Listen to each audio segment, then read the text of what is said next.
We do have one more session of the 2025 Ethics in Publishing Conference. I'm going to turn it over to Cecilia Gray, who is a GW Masters in Publishing student and is serving now as our managing editor, taking over from Hind. And I have to say, the team is doing a great job, Cecilia. I don't know what you're putting in the water, but they're doing a great job, like getting the journal, in the new phase. So I'll turn it over to you. Thank you, John. And it truly is all the team. They are fantastic. Hello, everyone. My name is Cecilia Gray. Like John said, I'm the managing editor of the GW Journal of Ethics in Publishing, and today I'm really excited to be moderating the session on diversity in publishing. This is such a great and critical topic, and our two presenters today will dive into the topics of ethical translation practices and accessible book design. So, to get right into things, I would first like to introduce our first presenter, Keila Gallardo Cubas, to present More Than Fiction in English, Translating and Editing Different Languages. Born in Peru and based out of New Brunswick, Canada, Keila is a freelance editor, translator, and sometimes writer. Over to you. Thank you all for coming. This is More Than Fiction in English, Translating and Editing Different Languages. And let's see over here. So just a little bit about me. I go by they, he, she. I'm a freelance fiction editor translator from English to Spanish and vice versa. I was born in Peru, but now I'm based in New Brunswick, Canada. And my specialties include prose fiction, poetry, but I also edit and translate scripts in comics, manga, and graphic novels. So let's start with the objectives. The objectives to discuss include practices while translating languages that are not English into English. This means that we'll discuss inclusive practices while translating, and we'll discuss how to communicate translation decisions and feedback to authors, editors, and other translators. So here we have some of the inclusive practices. The first one is how to recognize when and where to not localize to the target culture, to be mindful of specific ideas with specific words or terms, be aware of moments where the craft is influenced by the original language's culture, and make use of reliable, adequate, and modern resources. So the first practice is how to recognize when and where to not localize to the target audience. When it comes to localization, there are two important points to consider. The first one is the target demographic. Does the audience need localization? Consider how familiar the audience is with the culture translating. Sometimes an audience is already familiar with some of the terms and or words in the manuscript, so localizing them would feel odd and affect the immersion. As a translator and editor, ask yourself what kind of work or term you're translating, who is the target demographic, and how you can reach the balance between giving the reader the necessary information and keeping the immersion. So I have here one example of the poem Why Did She Come by Iman Mersal in the anthology The Threshold, translated by Robin Creswell. In this case, this poem was in Arabic, and as you can see, it's most of it in English, but there's a few words like salam, non-translated, and here's a definition of what salam means: a concluding act of Islamic prayers, salute or good wishes or regards. So the target demographic for these poems specifically are people who identify as Arab or Partisawana or are familiar with the culture. Anyone can read this poem and understand it, but the writer is using knowledge of the culture for the poems. So people who know about the culture will also have a better understanding of the poem. The poem also talks about those cultural traditions a speaker can leave behind, which is why some of the words are not localized or translated, like salams. And the second point is to recognize the meaning of the words that are used. As a translator, think if it's really necessary to translate a word or term. If some words or terms are localized, they can affect the meaning of a story, poem, and more. Ask yourself what the role of the term or word you want to localize is. Would it affect the manuscript and its meaning? Think if localization is necessary for the reader or if it would be a superficial attempt to relate to the reader. To avoid taking away any meaning from the manuscript, it's important to check the situation or ask the author. If you have the chance, of course, some authors are not available. And you can also you can also check the localization options and think if any of them keep the original meaning while sounding natural. Translators need to focus both on the technical side of translating and as well as the meaning. And sometimes to keep that meaning, it's important to leave a word or term in the original language. An example of that is in the first volume of the series, Heaven's Official Blessing, or Tianguan Sifu by Moxian Tongxiu. I'm sorry if I'm mispronouncing that. And the translation is by Suika. So here they have this specific word that is Sanlang. And because of the meaning, you can see the meaning there, like in the translator notes, that it's between a nickname for a younger brother, but also a nickname that women use for their husbands. It would be really awkward to translate. So they came up with the solution to leave the term as it is, so the meaning stays there, while doing their best to explain to the readers what the term actually means. So we move to the next point. Be mindful of specific ideas with specific words or terms. An author doesn't use the word just for the sake of it. They select the word because of the weight behind it. So when you encounter a specific word or term that you need to translate, make sure you understand the weight of that word, why the author used it, the context around it, the meaning it could carry within the piece itself in the future, and more. Make sure you understand all of that before translating that word or term. If there's no equivalent of that word or term in English, the solution before basically to leave a translations note can also be applied here. And for this, I have this example of the book originally in German, Ilse Handa 14, or the translated version Girl Missing by Christine Oslinger. I wasn't able to find the translator, but in this one, it's really a specific character who is extroverted, who is just a bit weird in the novel. Use the term papier tiger or paper tiger. And the translator made the good decision of keeping the term as it is instead of looking for something similar to it, because they understand that a specific term reflects the opinion of the character in the book. The next point is to be aware of moments where the craft is influenced by the original language's culture. As the quote says, craft is inseparable from identity. Craft does not exist outside of society, outside of culture, outside of power. And that quote is from the book Craft in the Real World, Rethinking Fiction, Writing and Workshopping.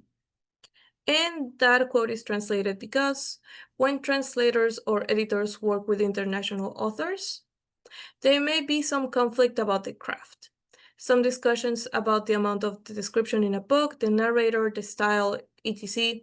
may arise because authors, editors, and translators all have their own perspectives about what good craft is. As Matthew Salesses mentions, the author of the book, when criticizing a piece of writing, most people consider a piece that uses a different cultural style than what is the normal, with heavy quotes, in English-speaking countries may be tagged as bad writing. The same thing can happen with editors and translators. Maybe a translator is about to translate a paragraph with a lot of descriptive words, but decides to go with a shorter description. The translation would be technically correct, and the reader would have an idea of what is being described, but by ignoring the craft, style, and intention and purpose for the sake of going with what's normal, again, heavy quotes, you're putting your assumptions first instead of the author's manuscript. Keep in mind that a different cultural craft style may be important for the manuscript and the author. And we have the last point, make use of reliable, adequate, and modern resources. No one knows everything about every language. Even if you're translating a manuscript from your mother tongue, you may still make a mistake or may still be unsure about how to translate some words. And for those cases, I recommend to check reliable dictionaries and online resources or reach out to other translators. Here I put a little list of resources that I found.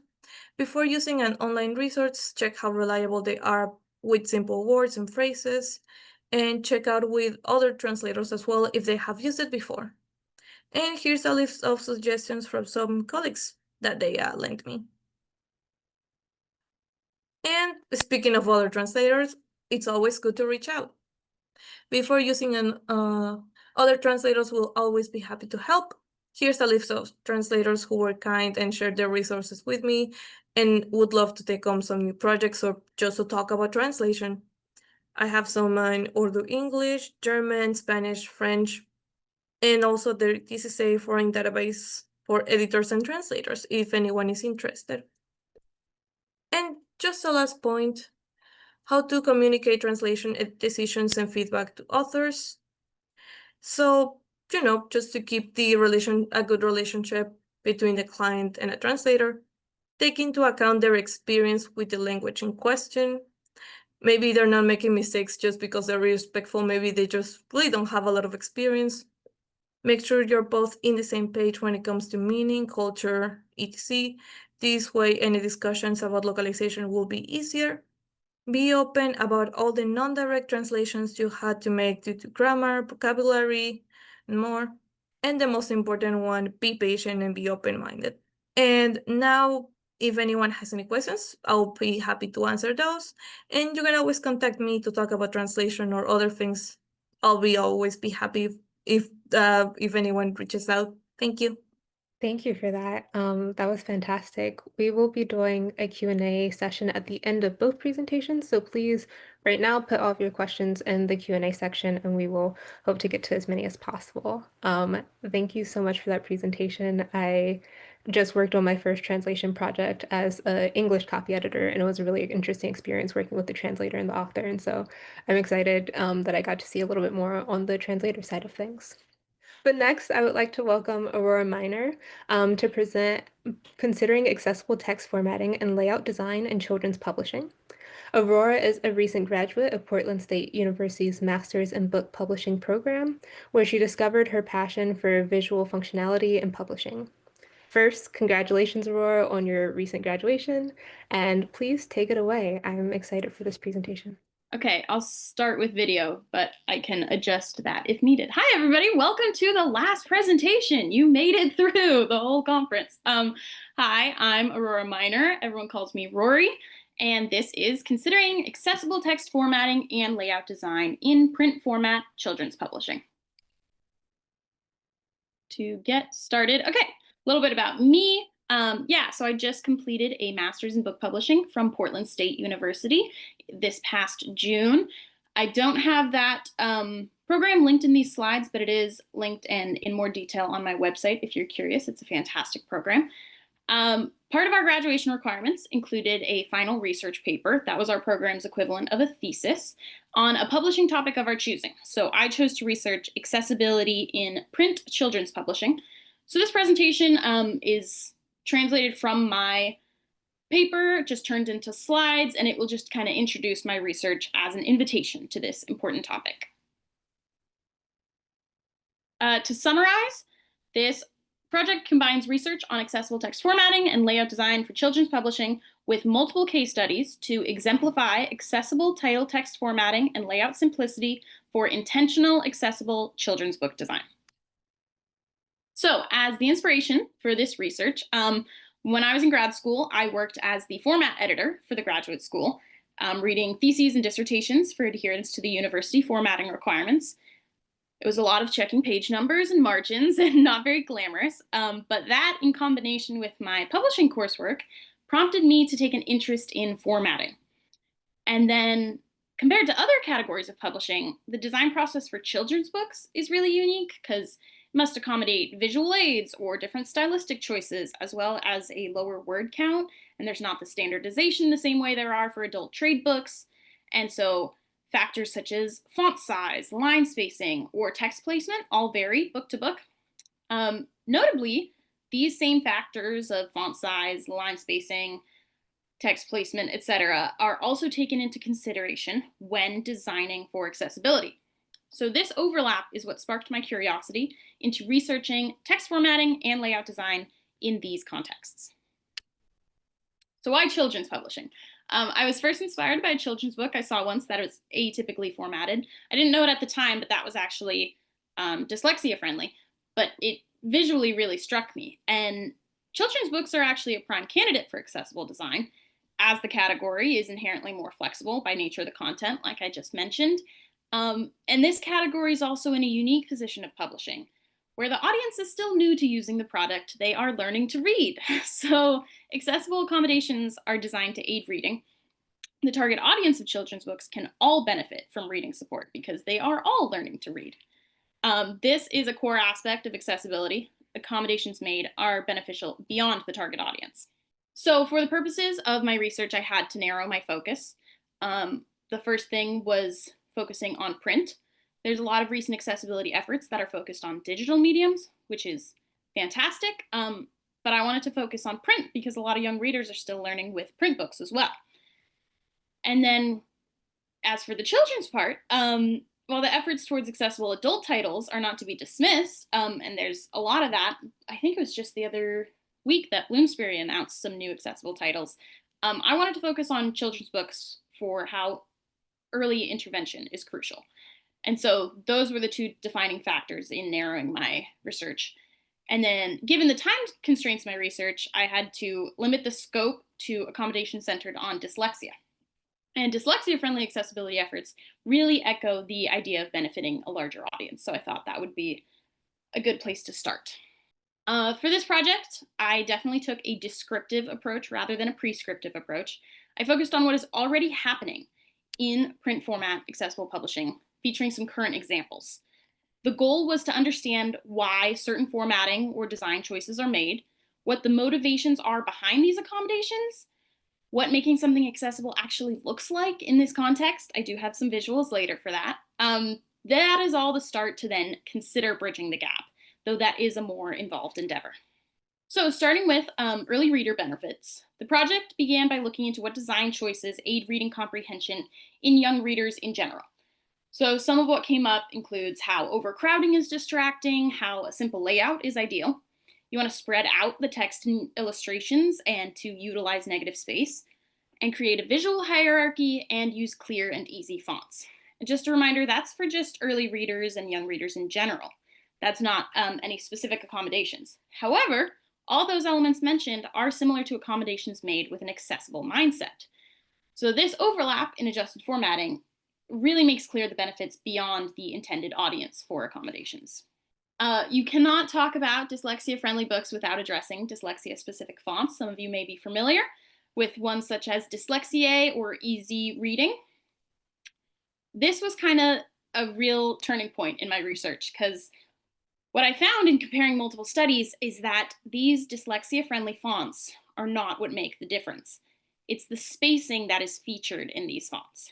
And so when similar spacing was applied to typical fonts, spacing between the letters as well as the words, studies saw similar levels of improvement. And in fact, the negative effects of unfriendly fonts were eliminated by just introducing better spacing to those fonts. So the problematic aspects of current fonts are actually fixable problems without requiring the use of an entirely new font, and that new font may not necessarily resolve the issue either. So that was a really interesting development in my research. And it's not that the fonts are detrimental. However, there's just better avenues to focus accommodating efforts towards. So looking at the current state of accessible print children's books, some publishers have already begun publishing accessible titles, either new dyslexia-friendly titles or versions of their current titles updated with accessibility in mind. October 2024, Bloomsbury introduced dyslexia-friendly adult titles. That's right about the time that I started this research. And that was described as a passion project by employees in an effort to reach those who find reading challenging. That's how they described them. And so for this research, that's why turning these efforts to children's literature is monumental, because the entire audience of children's literature finds reading a challenge as they are new to it. So that really hit home for me in aligning with this research. So what does this actually look like when we're talking about accessible print children's publishing?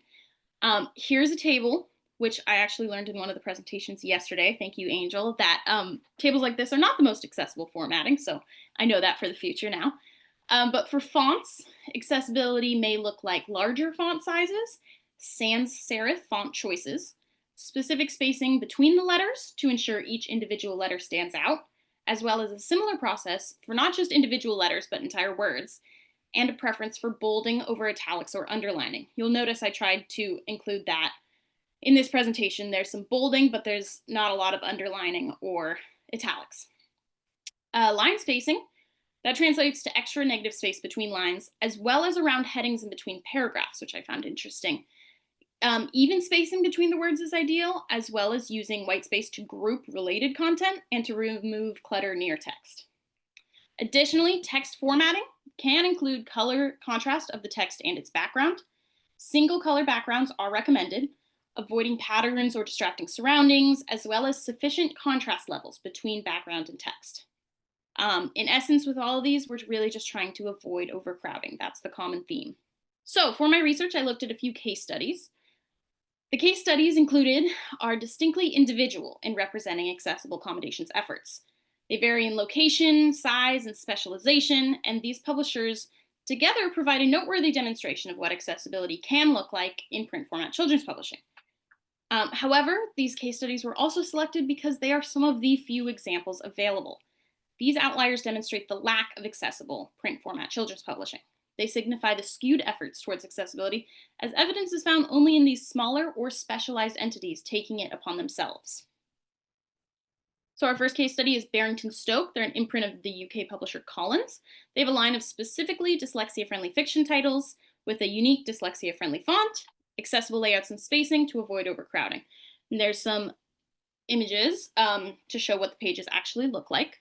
Another case study is an Irish author, Elaine Heaney, self-publishing. Her website features a tab for dyslexia-friendly books with a font, Open Dyslexic, and more spacing between the lines, and they contain more pages than the standard edition. So you'll see those visuals as well, what the interiors of those titles look like. And then for the tertiary case study, we have Royal Fireworks Press. They are an independent publishing company known for producing titles for gifted children. Font size, margins, and line spacing and length have been addressed, as well as minimizing the amount of text per page. And there's another example of what that looks like. So, to summarize, this descriptive study of the current state of accessible design in children's print formatting, utilizing case studies to exemplify pioneers in the field, demonstrates how to approach typography through an accessible lens.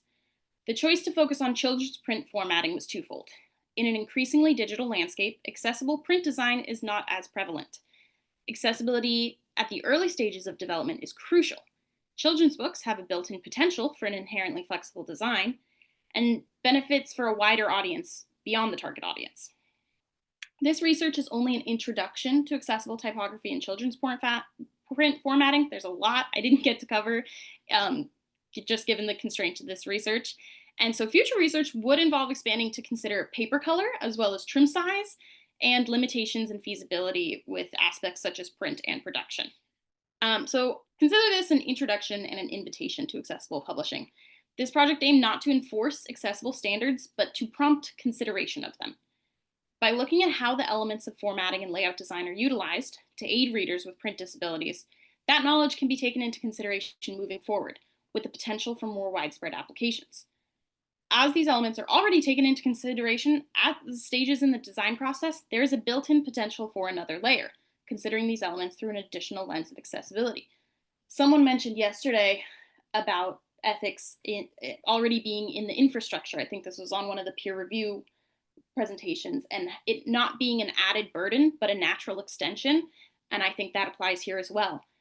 And we also talked about in one of the presentations, the comparison is not doing perfect versus doing okay. It's about doing something versus doing nothing. And so do something. And so ultimately, understanding the reasoning behind accommodations, the difference in why one title is accessible and another is not, and what could be changed to make it so, is what could eventually make the difference in bridging that gap. And here's some contact info if you're curious to hear more about any aspects of that. I am a recent grad, so I would especially love to connect with other recent grads or current students, or anybody interested in accessibility, children's, or anything else that was covered. But that's it for now. Thank you very much. Great. Thank you, Aurora. That was another fantastic presentation, and we have a lot of questions in the chat for you all. So I'm just going to hop right on in and try to get through and get as many of these answered as we can. So the first one is for Keila Hannah Gomez says, uh, I'm looking at a future of potentially having to QC translation projects that are coming from languages I don't speak. So far, I've QC'd English to Spanish, so I'm not able to check for accuracy at all. I'm not able to check for accuracy at all, and of course, can't hope to have all of the cultural knowledge of every language group under the sun. Are there any best practices for people who do have to be that sort of final approval point? Or is it best to just outsource that to a third party who does speak both languages? Okay, thank you for the question. So in that case, I would personally, because that's what I would do in this case, I would, yeah, take it to a translator who does speak the language, but I also do understand the love for languages in general. There are many that I'm trying to learn myself. So in this case, I do recommend that if you just want to try to learn and check how accurate you can be, you you should learn from multiple let's say to multiple resources, not only like maybe an app to learn, but also like just hearing people locally how they speak and their meanings, and that way you can also learn how to be accurate, how do people actually talk with a certain language, because there are a lot of times that you hear a certain language in a certain a word in a certain language and you just keep that meaning forever, but maybe that word is not that used anymore. So just keep learning from as many places as you can. And yeah, just use some modern resources like social media works in this case, to be honest. Thank you.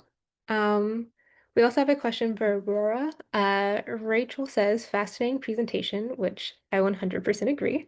Have you encountered any discussions of these formatting practices in illustrated children's books or children's books with more artful/dynamic text formatting?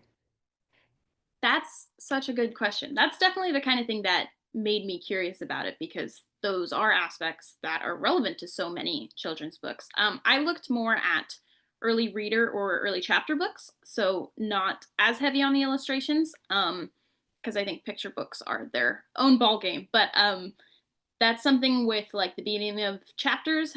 Sometimes they have a small image at the top. That's where you can have more space around it or make the title clearer that goes with it. So those do come up, but I would be curious to learn more about all of that. Great. And then I think we have time for one more question. This is for the both of you. What advice would you give to publishers who want to do better but feel overwhelmed by the scale of changes required to truly make publishing more inclusive and accessible? Are there any resources or pieces of advice that you would have of just making that first step? Like you said, Aurora, do something, don't just do nothing. Answer that first. Someone was talking yesterday during the presentations about priorities and figuring out not just where to start, but like for your personal organization or needs or whatever, where to begin based on your own priorities. And I think that's a great place because it can feel quite daunting and overwhelming. And someone spoke about like universal design is not something to look for because the amount of specificity is overwhelming and like how multifaceted it all is. But I think a great place to start would be assessing your own needs and how you can best serve and start there. At least for translation, if you wanted to, start somewhere, I would really consider just reach out to people more remotely, because I see organizations and publishers and people who do want to make a change, but they're like, oh yeah, if we want to like talk with you, but this opportunity is for like people in New York, one of the most expensive cities. So I would recommend to just expand yourself, look remotely, and not only remotely in the US. There's like a lot of countries. There's people in Europe and South America who speak more than 3 languages, and they would be a great resource. So yeah, the internet pretty much. Both are great answers. And like you said, there's so many resources out on the internet, out in the world, that we just have to take advantage of. So thank you both so much for these wonderful presentations. I'm really glad that I got to work with you and that we got to share it with the conference. I'm going to turn this back over to you, John. Okay. All right. Excellent job moderating. And thank you so much for those presentations, Rory and Keila. I thought those were both great and a really great way to end the conference. I can't believe it's over. We made it. Pooja had to leave. She's packing for her trip. So I will just say goodbye to everybody. But please do connect with us. And I want to make, I did mention earlier the Student Journal Symposium. And here is information on that. I know a lot of the community here is interested in student journals. We heard from a couple people yesterday that work with student journals, and I think it's a definitely intersects with this conference in a lot of ways. Yeah, we've heard from amazing speakers and panelists from the top of Princeton University Press to students presenting for the first time at a conference. So it's always great to hear so many different voices, and we really do try to include as many people as possible. And I know that sometimes means like we only hear from people for 15 minutes instead of maybe half hour or 45 minutes, which has its disadvantage, but it does have the advantage of hearing from a lot of people. So I hope that some of you consider presenting next year. We definitely don't have the call for presentations for the Ethics Conference 2026 open yet, but I will make a point of sending the invite to all attendees of this year's conference. And definitely, if you connect with me on LinkedIn or places like that, you'll see it. Congrats to all the moderators today. We had a lot of student moderators from our GW Journal of Ethics and Publishing. We also had a lot of great moderators yesterday, and this is something that Pooja and I were trying to be more intentional about having moderators for each session. And it's not easy to be a moderator, but I think everybody did a great job.